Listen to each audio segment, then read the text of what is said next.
Bastante propicio esta carta en la que el Señor nos tiene en medio del conflicto en el que está viviendo el mundo.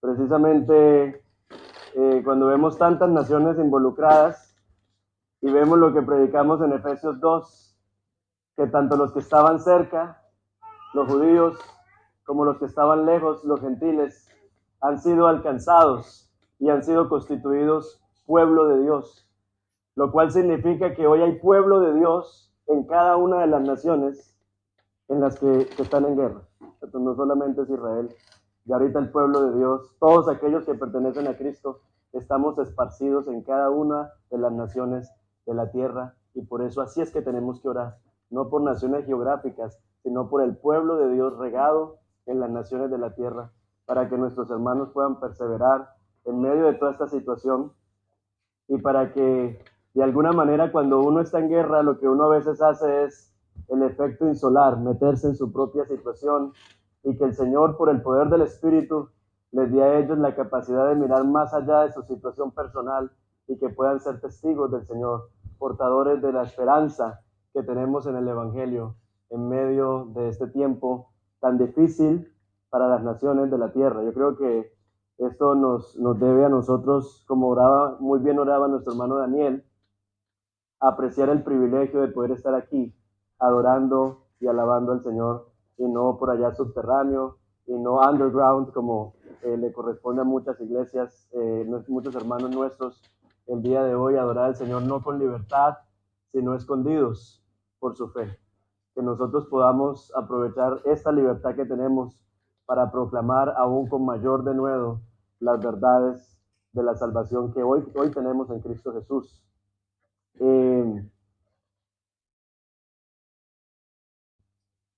Así que quisiera orar antes de, yo sé que ya Sebastián oró por mí, pero quisiera que oremos. Señor,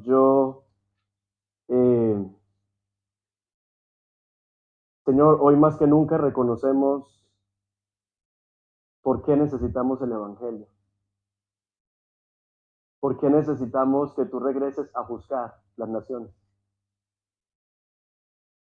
Cuando vemos, Señor, la guerra, lo irracional y lo ilógico de todas las vidas que están siendo afectadas por un conflicto de poder y de ego. Señor, vemos la necesidad de que tú regreses a gobernar el mundo.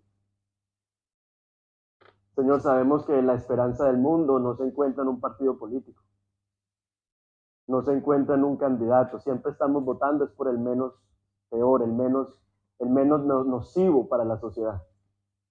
Pero anhelamos, Señor, que tú regreses, Señor, a nuestro mundo y pongas en orden todo el caos. Porque así como nos recuerdas desde las primeras líneas de Génesis, que eres tú el que pone en orden el caos. Señor, así clamamos para que seas tú el que pongas en orden el caos de nuestro mundo. Señor, oramos por los misioneros, oramos por tu iglesia, para que tu iglesia, como hablaba ahorita, Señor, pueda ser sustentada por tu Espíritu. Ese poder sobrenatural que no entendemos, pero que sostiene a la iglesia para que puedan cumplir tu misión en medio de la guerra. Señor, y yo oro por nosotros que estamos en otro tipo de guerra. Estamos en medio de la guerra entre las huestes del mal por nuestros corazones, por nuestra eternidad, por mantenernos alejados de ti, por mantenernos distraídos de lo que importa. Señor, la guerra que vivimos bombardeados todo el tiempo en redes sociales para que desperdiciemos nuestro tiempo y nuestra vida. Estamos en medio de una guerra para mantener al ser humano alejado de la única fuente de vida y esperanza que eres tú. Y por eso, Señor, yo oro por nosotros, el ejército que tú has llamado a esta guerra, porque nosotros mismos estamos cautivos muchas veces por lo que el mundo está cautivo. Oramos, Señor, para que nos des tu libertad, para que abran nuestros ojos espirituales y veamos la dimensión de la misión que tú nos has encomendado. Y de esa manera, Señor, nosotros podamos estar alerta y estar prontos a proclamar y a vivir el Evangelio donde tú nos tienes. Señor, yo te pido que seas tú usándome, como oraba Sebastián, como un portador en esta mañana, y que tu palabra, Señor, no vuelva vacía, sino que cumpla el propósito por el cual tú la envías. En el nombre de Jesús te doy gracias. Amén y amén. Bueno, este pasaje que nos corresponde estudiar la mañana del día de hoy es bastante particular porque toca el tema del sufrimiento. El tema del sufrimiento de Pablo en medio de la cárcel por causa del Evangelio. Y quisiera comenzar recordándonos, hermanos, que el sufrimiento es universal y que el Evangelio no es un anuncio de blindaje contra el sufrimiento. De hecho, Jesús nos dijo a nosotros, en el mundo tendréis aflicción. No dijo quizás tendréis aflicción, dijo tendréis aflicción.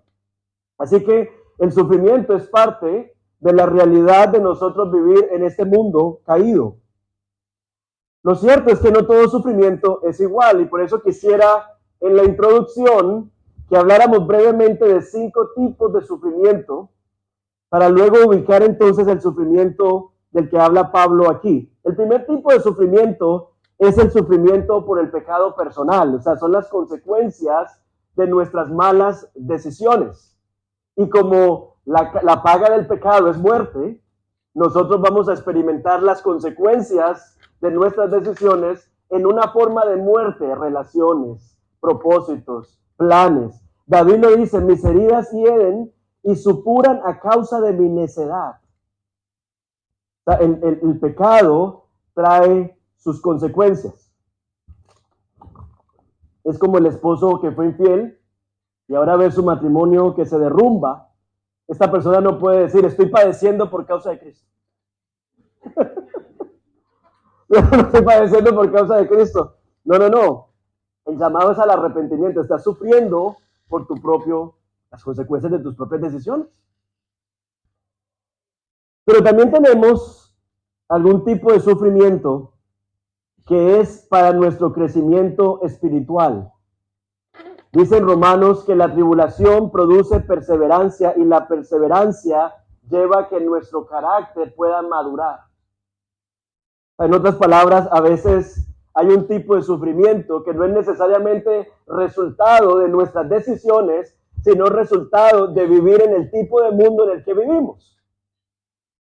Y como resultado entonces va a haber sufrimiento, pero es un sufrimiento que Dios usa no para llamarnos al arrepentimiento, sino para formar en nosotros perseverancia y un carácter probado. Es el caso de la familia que llegó a Londres y el primer año compartió un cuarto con otra familia sin tener trabajo estable, aprendiendo a depender de Dios como nunca antes, y a través de ese sufrimiento entonces estuvo perseverando y creciendo en el proceso. Hay otro tipo de sufrimiento, que es el sufrimiento tipo Job, que es un sufrimiento que, o sea, es acumulativo, es que dice, no había terminado el uno de hablar y llegó otro. Y no había terminado el uno de hablar y llegó el otro y no había terminado. Y es como que al hombre se le viene todo encima al mismo día. Y uno dice, uy, pero yo sé que todo ayuda para bien y que Dios usa todo para que crezcamos. Pero yo siento que Dios no es que me está llevando a crecer, me está aplastando. O sea, hay un tipo de sufrimiento en el que a veces se encuentra la gente que es un sufrimiento misterioso. O sea, yo no puedo explicar cómo es que eso está ayudando para bien, cómo es que Dios está usando eso, pero es un sufrimiento misterioso, pero que como vemos en la vida de Job, el propósito de ese sufrimiento es llevarnos a aferrarnos a Dios como que Dios es lo único que tenemos. Es lo que vemos en cada una de las líneas de Job. Y quisiera que me diera la cara. ¿Y dónde está él para que hable conmigo? ¿Y dónde? O sea, es un hombre que está luchando con el sufrimiento de perder su familia, de perderlo todo, pero está deseando aferrarse a Dios. Quiero hablar con él, que me dé la cara. Yo quiero que esté aquí frente para que me diga por qué se me llevó los niños. Es un sufrimiento que uno si entra como los amigos de Job a tratar de explicar y de poner las piezas en su lugar, es más el daño que hace que el bien que hace. Pero es un sufrimiento que nos lleva a darnos cuenta que en este mundo todo lo que tenemos es a Él. Que cuando todo se va, los hijos, la familia, la casa, el dinero, las vacas, en este caso la cuenta bancaria, cuando todo lo que tenemos se va, nos damos cuenta que lo único que tenemos aquí es a Él. O como dijo Abraham, después de andar emigrante y construir y luego tenerse que ir, y dijo, el Señor es mi porción y Él es mi herencia. Ay, el salmista que dijo, ¿a quién tengo en los cielos sino a ti? Llegan momentos en donde este tipo de sufrimiento lo que nos hace hacer es aferrarnos a Dios como si Dios es lo único que tenemos. Otro tipo de sufrimiento es el sufrimiento de Cristo, que ese es único. El sufrimiento de Cristo es único, dice Isaías, que fue la voluntad de Dios, el deleite de Dios, quebrantarlo para que asimismo nosotros pudiésemos ser perdonados y estar en una relación con Él. Pero ese sufrimiento fue específico, fue particular. O sea, Él es el Cordero de Dios que quita el pecado del mundo. Es un sufrimiento redentor puntual que se llevó a cabo en la vida de Jesús. Pero viene el último tipo de sufrimiento, que es el sufrimiento por causa del Evangelio. Es decir, como yo estoy unido a Cristo, va a haber un costo en seguir a Cristo. Ese costo se puede ver tal vez en rechazo o en pérdida. Es como la persona que comparte su fe con un compañero en el trabajo y a partir de ese momento lo único que escucha son comentarios sarcásticos. El religioso nota que ya no lo incluyen en ciertas conversaciones. Ay, como eso a usted le hace daño. Y entonces comenzamos nosotros a ver padecimientos por causa de nuestra identificación con la obra de Jesús. Pedro lo dice claro en 1 Pedro capítulo 4, que ninguno padezca como homicida o malhechor, pero si alguno padece como cristiano, no se avergüenza. O sea, en otras palabras, no le achaquemos al Evangelio nuestra mala conducta, las consecuencias que han venido por nuestras decisiones, pero seguir a Cristo va a implicar cierto tipo de sufrimiento. Y ese es precisamente el sufrimiento al que nos encontramos nosotros aquí en el caso de Pablo. Vamos entonces al texto que nos compete el día de hoy, Efesios capítulo 3. Miren ustedes cómo comienza Pablo. Por esta causa yo, Pablo, prisionero de Jesucristo, por vosotros los gentiles, por amor de ustedes los gentiles, si en verdad han oído de la dispensación de la gracia que me ha sido dada por vosotros. Pablo aquí comienza de una manera muy particular, dice, por esta causa. ¿Qué nos enseñaron en el colegio? Que esos conectores nos dicen que lo que está leyendo, lo que está diciendo está conectado con lo anterior. ¿Y qué es lo que está pasando con lo anterior? O sea, Pablo ha estado predicando la buena noticia. ¿Qué está diciendo Pablo? Pablo estaba diciendo, finales del capítulo 1, que Cristo ha sido exaltado sobre todo poder y sobre todo principado. Amén. Luego capítulo 2, que nosotros hemos sido resucitados con Él a una nueva vida en Cristo y que ahora somos nuevas criaturas haciendo las obras que Él preparó de antemano para que camináramos en ellas. Gloria a Dios. Luego la segunda parte que dice de Efesios, dice que Él derrumbó los muros de hostilidad y acercó a los unos y a los otros para que nosotros hoy seamos una nueva creación en Él. Maravilloso. Pero surge la pregunta, ¿cómo es posible que si este evangelio es tan poderoso y tan glorioso, el mensajero de este evangelio está en la cárcel? O sea, parece, no sé si me explico, o sea, parece un poco como disonante. ¿Cómo es posible que si este evangelio es tan poderoso para salvar vidas, para restaurar corazones, para restaurar relaciones, cómo es posible que el mensajero de este evangelio no esté en un palacio, sino en una cárcel?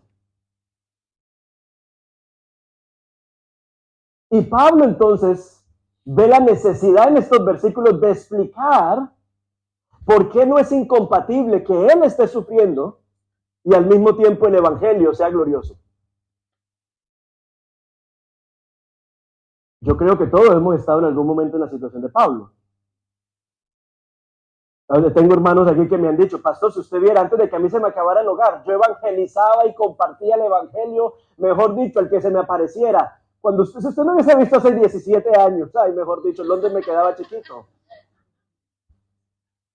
Pero desde que el hogar se me acabó, me quedé sin testimonio. Porque olvidamos de que el poder del testimonio está en la cruz de Cristo. Y el poder del testimonio está en que a pesar de que diste todo porque el hogar no se derrumbara, tú has seguido caminando en fidelidad con el Señor. Ese es el poder de tu testimonio.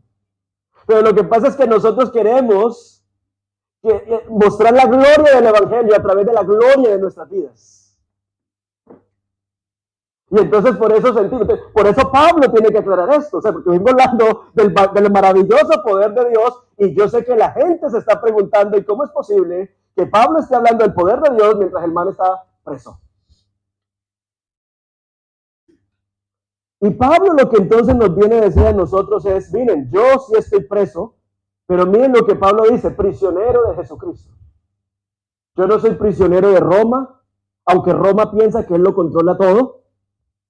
Yo soy prisionero de Cristo y estas cadenas que producen vergüenza social, porque lo mismo que produce hoy ser un convicto es lo mismo que producía en el mundo el primer siglo estar preso. Por eso Pablo le dice a Timoteo, no te avergüences de mí, de mis cadenas. Ay, ¿tu maestro dónde está? No, está preso. Trae vergüenza. Pero Pablo está diciendo aquí, yo sí soy un convicto de Roma, pero en realidad yo soy un prisionero de Jesucristo, porque esto que yo estoy viviendo es un sufrimiento testimonial. Y Pablo nos recuerda a nosotros que la historia de la Biblia, de tapa a tapa, está llena de gente que a pesar de su debilidad, Dios la usó para mostrar su poder. Pensemos en Moisés. Qué cosa más grandiosa que abrir el mar para que el pueblo pudiese pasar por tierra seca. Tremendo, ¿cierto? Poderosísimo ese acto de Dios. Pero ¿a quién llamó Dios? Dios llamó a Moisés. ¿Y qué le dice Moisés cuando el Señor lo llama? No, pero llámate a otro que hable claro. Porque es cierto, cierto, yo tengo asuntos con el habla. Y no sabemos, ahí los eruditos están en debate con el tema de Moisés, no sabemos si el problema del habla de Moisés era porque era tartamudo, porque tenía alguna deficiencia, o si el problema del habla de Moisés era porque Moisés había sido criado en el imperio y tenía acento posh, que fue que él es el príncipe de Egipto. Y entonces al llegar a hablarle a los esclavos, yo los vengo a libertar con acento posh. Ahí no se sabe si eso era un problema de incapacidad o si era un asunto de cómo es posible que yo me vaya a presentar como su libertador cuando yo tengo el acento de los opresores. Hay un debate ahí, pero no es importante. Lo importante es que Moisés tiene que hacer la misión desde una posición de debilidad y no desde una posición en donde él puede sacar el pecho y decir, me siento apto, me siento calificado para cumplir esta misión. Gedeón dice que va a ir a pelear y tiene 32,000 hombres y Dios le dice, no, rebaja el ejército a 300. Dice, pero ¿cómo así? ¿Quieres que me den una limpia?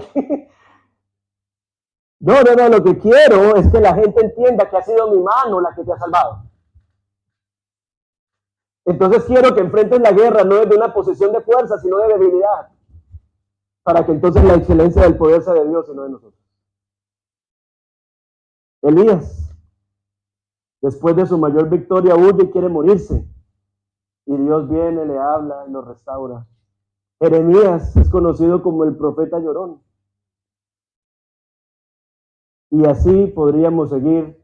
Pero el clima de todo es Cristo mismo. En Isaías 53, el siervo sufriente dice que es despreciado y desechado, varón de dolores.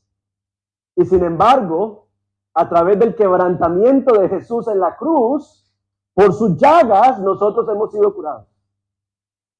O sea, el patrón que Dios ha usado para mostrar su gloria y su poder en la historia de la humanidad no ha sido el poder de los misiles, no ha sido el poder del destello militar, de los caballos. Por eso los salmos dicen tanto que no es en la fuerza de los caballos, no es en el armamento militar. Dios tiene una forma de obrar en el mundo en el que Él decide usar instrumentos débiles para mostrar que es Él el que está haciendo la obra salvífica en el mundo. Ese es el método de Dios. Y por eso Pablo va a seguir diciendo aquí que a Él se le ha concedido esta revelación, que ya la hemos visto, y es que los gentiles son coherederos y miembros del mismo cuerpo y copartícipes de la promesa en Cristo Jesús. Y miren lo que Él dice: a mí, que soy menos que el más pequeño de todos los santos, se me fue dada esta gracia. Algo que venía andando en el plan de Dios, que era que los judíos y los gentiles se constituyeran como un mismo pueblo, pero que les fue dado a ellos con mucha claridad entender lo que Dios estaba haciendo en la cruz de Cristo. Y Él dice que son coherederos, comiembros del mismo cuerpo, copartícipes de la promesa. Pero lo importante que quiero que detallemos aquí es lo que Él menciona. Él dice que Él es el más pequeño. O sea, lo que Él está diciendo es: se me encargó la misión más grande, compartir este misterio, pero le fue dado al más pequeño de todos. Él se describe como el más pequeñísimo de todos. Y no es falsa humildad. Es que Pablo entiende que después de haber perseguido a la iglesia, no tiene ningún derecho a ser un portador del mensaje del evangelio, y por lo tanto ha sido por la gracia y la misericordia de Dios que Dios, en lugar de darle su juicio y su castigo por él perseguir a la iglesia, Dios lo ha comisionado para ser un mensajero de su evangelio. Así se ve Pablo entonces como el más pequeñísimo entre todos ellos. Por eso el patrón sigue siendo el mismo, the pattern es el mismo. El mensaje más grande le es confiado al que se considera más pequeño. Por eso, mis hermanos, yo creo que nosotros estamos muy bien posicionados para ser usados por Dios. Porque tal vez nosotros somos muy conscientes de nuestras limitaciones. Somos muy conscientes que no tenemos tal vez todo el idioma como quisiéramos tenerlo. Somos muy conscientes de nuestras limitaciones.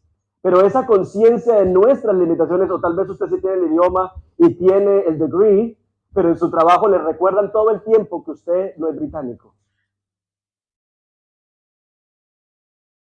Experimentamos cierto tipo de racismo, de como si fuéramos second class, ¿no?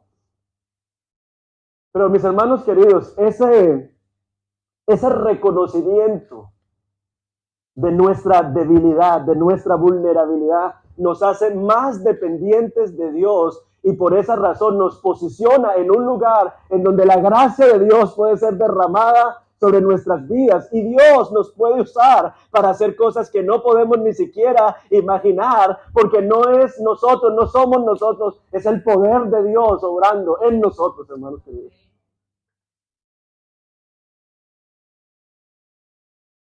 Por eso Pablo empieza hablando de él como el mensajero más pequeñísimo. Es una redundancia, ¿cierto? Ya el más pequeño, ya sabemos que es el más pequeño, pero el más pequeñísimo en griego, él quiere decirlo así, para luego hablar de una iglesia que el mundo descarta como el instrumento que Dios está usando para traer su justicia y su restauración en el mundo. Y miren lo que dice el versículo 9 y 10. Para que la multiforme sabiduría de Dios sea ahora dada a conocer por medio de la iglesia a los principados y potestades en los lugares celestiales. Entonces comenzamos con el mensajero débil y pasamos ahora a la iglesia débil como el instrumento que Dios usa.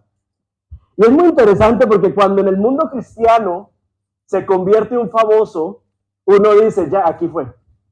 ¿Cierto? Cuando uno escucha que Justin Bieber ha llegado a los pies de Cristo, no dice, no, ya se va. Todo Nueva York se va a rendir a los pies de Cristo. Todos Los Ángeles se van a rendir a los pies de Cristo. Ya cuando escuchamos que Daddy Yankee se convirtió en, bueno, ahora sí, mejor dicho, gloria a Dios. Y gloria a Dios por la salvación de esos hermanos. Porque finalmente si les quitas toda su plata, siguen siendo humanos que necesitan la misericordia de Dios. Pues gloria a Dios porque el evangelio llega a todo aquel que está en una posición de necesidad de Cristo, independientemente de. Pero nosotros tenemos que recordar que el evangelio, el poder del evangelio, no radica en los mensajeros, sino en el mensaje. el mensaje que proclama a Cristo. Y por esa razón, las herramientas, los instrumentos que Dios ha usado desde el principio han sido personas comunes y corrientes, con vidas quebradas, pero restauradas por su gracia, las que Dios ha usado para extender su evangelio. Esos han sido los instrumentos. O sea, no necesitamos que se conviertan 10 Daddy Yankees. Necesitamos que todos nosotros, hermanos, entendamos la misericordia que hemos recibido del Señor y no desperdiciemos nuestra vida ni nuestros días. Que entendamos que el reloj está andando, hermanos. Tanto el reloj de nuestra vida biológica como el reloj del mundo. Cada día nos acercamos más al regreso del Señor. Y que nosotros podamos ser encontrados como esos hombres y mujeres fieles que han usado su vida, los dones, los talentos, el tiempo que Dios nos ha dado para su gloria y para amar y servir a nuestro prójimo. Para la gloria de Dios y el servicio de nuestro prójimo. Porque aquí precisamente entra el asunto. Miren lo que dice aquí. Y hay que entender que en el mundo de Éfeso, si la gente quería sabiduría, la gente iba y consultaba. Muy parecido como en muchos de nuestros países. No sé qué está pasando, que me lean la mano, que me fumen no sé qué, ¿cierto? Así funcionaba la vida en ese tiempo. La gente iba a que le leyeran, a que esto, para buscar sabiduría. Y entonces el mensaje de Pablo es: el que quiera en este mundo sabiduría, que venga a la iglesia. No porque aquí seamos grandiosos, sino porque aquí sentadas hay una colección de vidas quebradas y redimidas que pueden contarte sobre la sabiduría de Dios. Pero mira lo que menciona Pablo aquí: la multiforme sabiduría de Dios. Esa palabra multiforme significa multicolor. Porque es que todos nosotros aquí venimos con una historia distinta. Venimos con heridas distintas. Ahí está la sabiduría multicolor de Dios. No todos hemos sido rescatados de las mismas situaciones particulares. Todos, sí, manifestamos su gloria y su gracia, pero es multicolor, es multiforme. Cuando nosotros, por eso me encantó la reunión de miembros que tuvimos hace 8 días, estaba nuestra amada Norita contándonos su testimonio, estaba Kevin contándonos lo que el Señor estaba haciendo a través de él en Ucrania. Un mismo evangelio, un mismo Señor, una misma gracia, tocando vidas de maneras diferentes. Y dice aquí, esa sabiduría de Dios se exhibe en la iglesia, no en un argumento filosófico, no en un despliegue de fuerza como el que está ocurriendo ahorita entre Israel e Irán y todas las naciones involucradas, sino a través de una comunidad imperfecta, pequeña y sin influencia política. Y creo yo que, pero miren ustedes aquí, que Pablo está diciendo que Dios manifiesta su sabiduría no a los inconversos. ¿Sí ven lo que dice el texto? Que Dios manifiesta su sabiduría ¿a quiénes? A los poderes y los principados. O sea, no a los inconversos, no a la gente que está afuera, no a la gente que no es parte de la comunidad. Dios a través de la iglesia manifiesta su sabiduría a los poderes y principados. Y uno dice, ¿pero por qué? Bueno, esta palabra aquí, principados, viene del griego de una palabra cosmocrator. Cosmo es mundo. Ahí viene cosmovisión, ¿cierto? Cosmovisión es la visión del mundo. Cosmo es mundo. Pero krator significa los que se aferran al mundo. Cosmograspers, para aquellos que tienen el inglés más que el español. El modus operandi de las fuerzas del mal, desde Génesis 3, es aferrarse de la buena creación de Dios. ¿Qué trató de hacer la serpiente? Y cómo se introdujo el mal en el mundo a través de Dios puso la creación fue buena en gran manera. ¿Y qué pasó? Se aferraron, hicieron un cosmo grasper, se aferraron de la creación de Dios para traer la creación de Dios a la destrucción. Todos estos poderes y principados, el testimonio bíblico nos dice, están detrás de todos los movimientos que ocurren en las naciones. De tal manera que no es que los dirigentes políticos no sean responsables de lo que hacen, pero que hay fuerzas espirituales detrás de esas agendas, tratando de llevar el mundo, el buen mundo que Dios ha creado, a la destrucción. Por eso detrás de todas estas agendas, el consumismo. ¿Qué es el consumismo? Es llevar a que la gente se endeude más de lo que puede, que viva ahorcada y que no viva en la plenitud de vida que Dios quiere. ¿Están conmigo? O sea, todos esos trends que nosotros vemos en la sociedad y que nosotros andamos hacia sin reflexión, a menos de que renovemos aquí la mente con el evangelio y uno diga, un momentico, yo no voy para donde va la gente, yo tengo otra agenda en el mundo. De lo contrario, seguimos gastando, seguimos en esa corriente, pero toda esa corriente, sutil o directamente, lleva la vida humana a la destrucción. Lo que busca es aplastar la bondad de Dios en el mundo, es llevar a lo más bonito que hizo Dios en medio de la creación, que fueron a los seres humanos, que los hizo a su imagen, y desfigurar esa imagen, esa dignidad en el ser humano.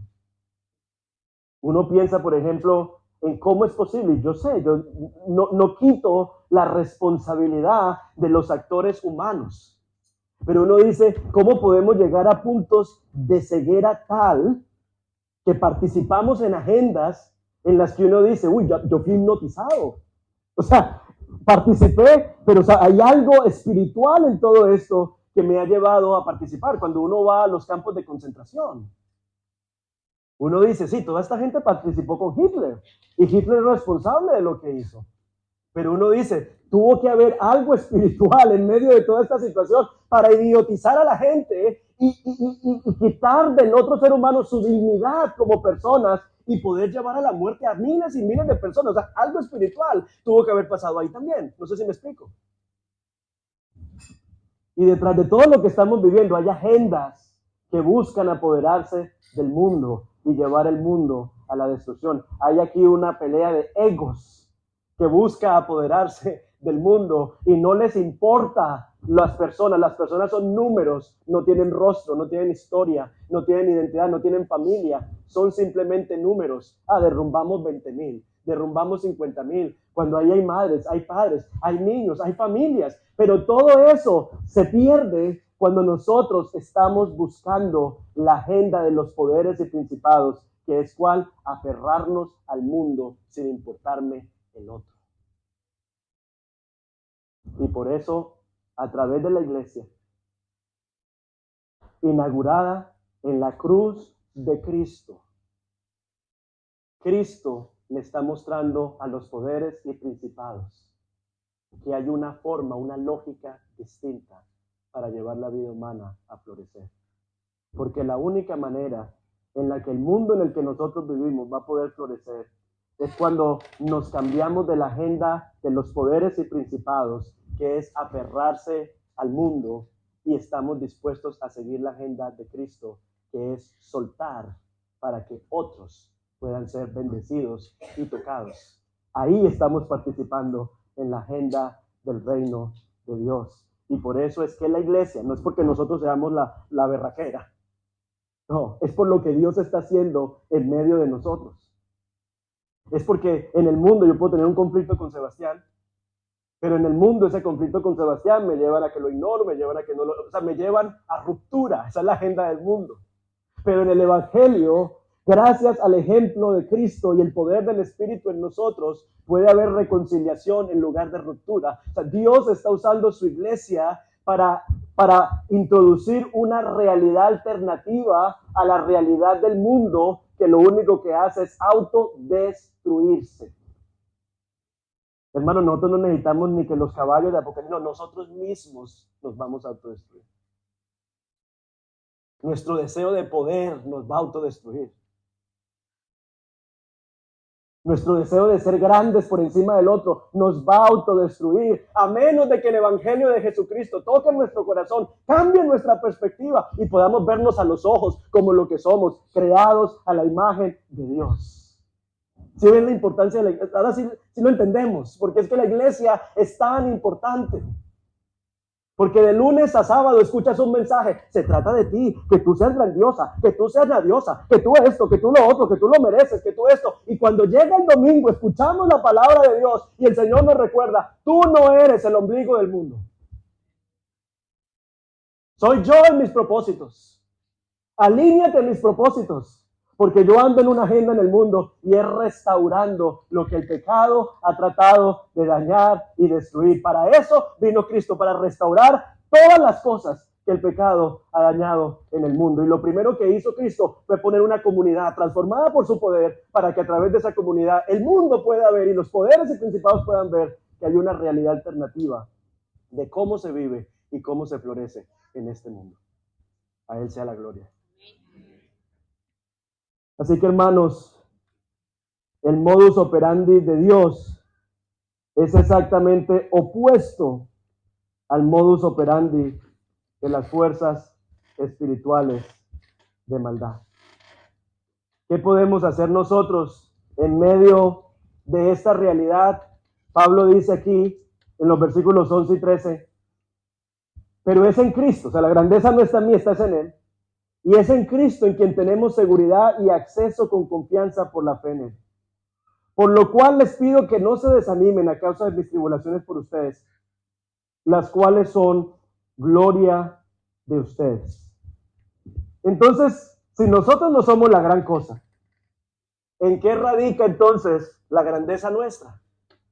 Hermanos, la grandeza nuestra radica en que tenemos acceso a Dios. En que yo no soy la gran cosa, pero mi Padre es la gran cosa. Eso está como Martina. Martina cree que yo tengo fondos ilimitados. Martina cree que yo tengo fondos ilimitados. No entiende todavía, pero cuando crees que le va a mostrar mi bank account, le hace, no, pídele al Padre Celestial porque el Padre te regala. Pero Martina tiene esa idea de que el papá tiene fondos ilimitados porque nunca le digo, ¿qué quieres esta cosa? ¿Quieres chito? ¿Qué? Y como Martina no, pues siempre estaba el tema con la alimentación, nosotros no le negamos nada que ella pida que sea con comida, ¿no? Entonces Martina, y entonces ayer era, papá que quiero mango, papá que quiero esto, papá que quiero lo otro, papá que quiero lo otro. Yo decía, uy, Dios mío, gracias a Dios que yo no soy Dios. Pero así como Martina, o sea, Martina en estos momentos no tiene nada, excepto un certificado de nacimiento, no tiene ni cuenta bancaria, no tiene nada. Tiene un padre. Y él tiene unos pesitos. Unos peniques por ahí. Ni siquiera hablamos de libras, él tiene unos peniques por ahí en la cuenta. Pues Martina no tiene nada, pero tiene un padre que tiene plata. Y lo mismo pasa con nosotros. Nosotros sí somos débiles, sí somos frágiles, no somos el ombligo del mundo, pero tenemos acceso a un padre que sí tiene todo en sus recursos. Y por eso lo que nos está diciendo a nosotros Pablo es, como Martina, pide mango, pide, porque nuestro padre, o sea, ¿qué más que el acceso? ¿Qué más que el acceso? O sea, por eso lo dice, el mayor privilegio es que los unos y los otros han sido acercados y ambos tienen acceso al Padre. O sea, flipa eso, ¿no? Debería llevarnos a pensar, Dios mío, tengo acceso al Padre. O sea, debería llevarnos a que el peinado se nos descuadre. Tengo acceso al Padre. Tengo acceso a la persona más poderosa del mundo en oración y gracias a la obra de Jesús. Hermanos, tenemos que orar. Tenemos que orar más de lo que estamos orando, porque cuando no lo hacemos, estamos recargando sobre nosotros, que somos personas débiles, el peso de un mundo que nosotros no podemos cargar. Tenemos que orar y ir a la presencia de Dios, porque Él sí puede cargar con la situación mía, con la situación de mis hijos, con la situación de mi familia. Él sí puede, yo no. Si yo no vengo a Dios y aprovecho el acceso, ese estrés y preocupación luego se vuelve una infección urinaria. Porque somos seres integrales. Lo que yo cargo por algún lado va a reventar. Porque no fuimos creados para vivir en independencia de Dios. Fuimos creados desde el principio para depender de los recursos de Dios, del consejo de Dios, de la bondad de Dios, de las misericordias que se renuevan cada día de la mano de Dios. Tenemos acceso. Por eso Él les dice, no se desanimen. No se desanimen porque tienen acceso. Tenemos seguridad y acceso con confianza. Así que, para concluir, quiero hacer 3 preguntas que se le ha dado respuesta a través del sermón. ¿Por qué sufre el siervo de un Dios todopoderoso? porque Dios no opera con la lógica de los poderes. Las cadenas de Pablo encarnan el Evangelio. Y hoy que estamos acercándonos a las celebraciones de Ista, de Semana Santa, se celebra la entrada de Jesús en un burro. No en caballo ni en artillería militar, en un burro entró Jesús a Jerusalén. Así que el poder del reino se manifiesta desde los ojos del mundo en derrota. No, esos son un grupo de personas ahí que dicen que son hijos de Dios. ¿Cuál es mi lugar en el plan de Dios? Somos coherederos, copartícipes de la obra de Dios. Vivimos en medio de un mundo que está roto y Dios nos ha comisionado como hijos suyos. No para que vengamos a Londres solo a hacer plata. Si es eso, entonces estamos viviendo como el mundo. Venimos a hacer plata, a comprar 4 taxis, 2 apartamentos y nos vamos. No, Dios nos redimió para que ahora participemos en su agenda en el mundo. Y cuando uno ve los misiles, uno dice, no, pues yo qué puedo hacer para pararme y detener un misil. Pero hermanos, sí podemos hacer la obra en el contexto donde Dios nos puso, en la esfera de influencia donde Dios nos ha ubicado. Ahí el Señor nos está pidiendo que hagamos la obra. ¿Y puedo tener confianza cuando todo va mal? Sí. Porque nuestro acceso al Padre no depende de nuestras circunstancias, sino de la obra perfecta y terminada de Cristo en la cruz. Así que este era el mensaje que el Señor tenía para nosotros. Me imagino que todos estamos bombardeados por las redes sociales sobre lo que está pasando. Algunos tienen miedo. No sabemos lo que va a pasar, pero tenemos acceso a nuestro Padre y nuestras vidas están en sus manos. Amén. Vamos a orar. Amén, sí. Hermosa, hola. Está muy lindo. Señor, te damos muchas gracias por tu palabra y gracias por tu evangelio y gracias, Señor, por lo que tú estás haciendo en el mundo a través de tu iglesia. Y esa iglesia no es solo Interlondres, Señor, sino tu iglesia hoy reunida en todos los rincones del mundo para proclamar que Jesucristo es el Señor y para proclamar que tú eres la esperanza de nuestro mundo. Señor, anhelamos que regreses, anhelamos tu venida. Señor, que todo esto que estamos viviendo nos lleve a aferrarnos menos a las cosas materiales y a que abramos nuestros ojos a la realidad de las cosas espirituales y eternas. En el nombre de Cristo Jesús. Amén y amén.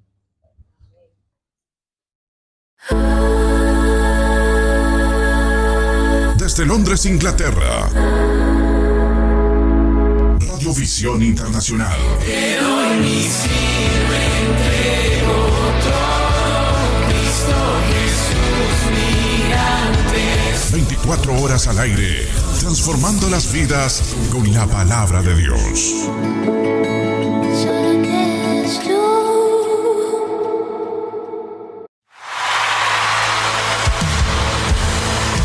Continuamos con la más variada programación musical. Y alabanza daré al que fue, al que es y al que será. Exaltando el nombre de Jesucristo. Radiovisión Internacional. Junto a usted.